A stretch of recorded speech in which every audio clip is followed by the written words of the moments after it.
sabihin ko sa inyo. Just come and learn from me.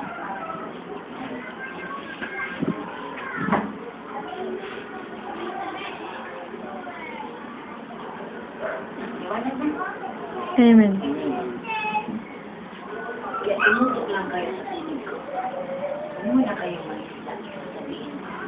Sa likod ko kung kailan kayo pwede na. Habang nangingisla ka sa kayo, habang namamalakay kayo ng tao ay sa sataras ang nagbibigta sa kaibigan niya na huwag kayong maniwala.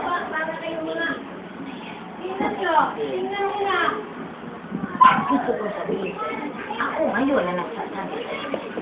Kayo ngayon ang aking mga isda na gusto kong ilagay sa aking paradise. Amen.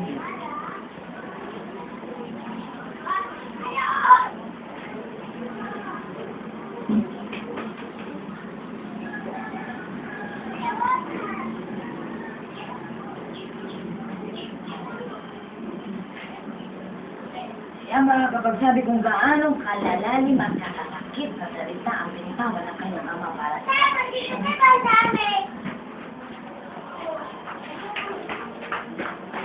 wala rin mangyari ang babae sa iyong akin. Amen. Gusto ng pera, bayad dito, bayad doon. Ulihin ang babae. Bigay sa kanya.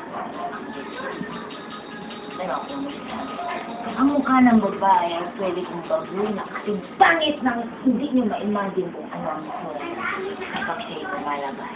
Ako nagsasabi. Pero nakakita niyo pa rin ang mukha niya. Pero ako ang magsasabi, kaya kong palitan ang mukha niya. Hindi niya alam ano ibinigay ko sa mukha ng babae. Amen. Kapangyarihan ng Diyos na hindi niyo kayang unawain, pero ibinibigay niya sa mga tao nagtitiwala sa Kanya. Kaya kailangan ng pananampalataya ay tiwala. Amen. Amen.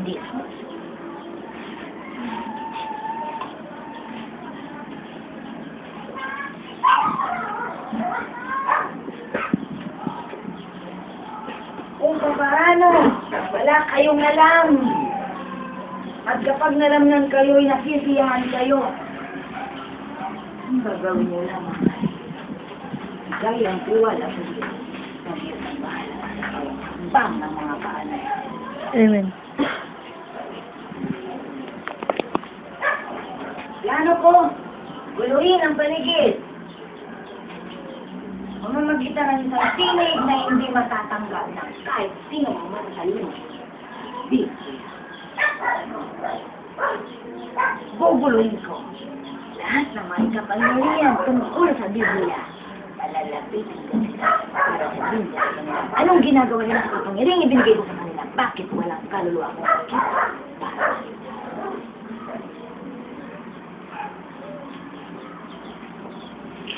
sa isang panahon, marami ang magsasabi na nagpahayag sila ng salita ng Diyos.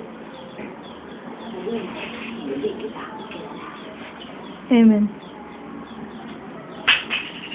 Kaya kung naguguluhan ka naman ng araw, sabihin ko, tama yan na.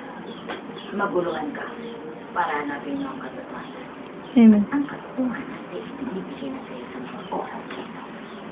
Amen.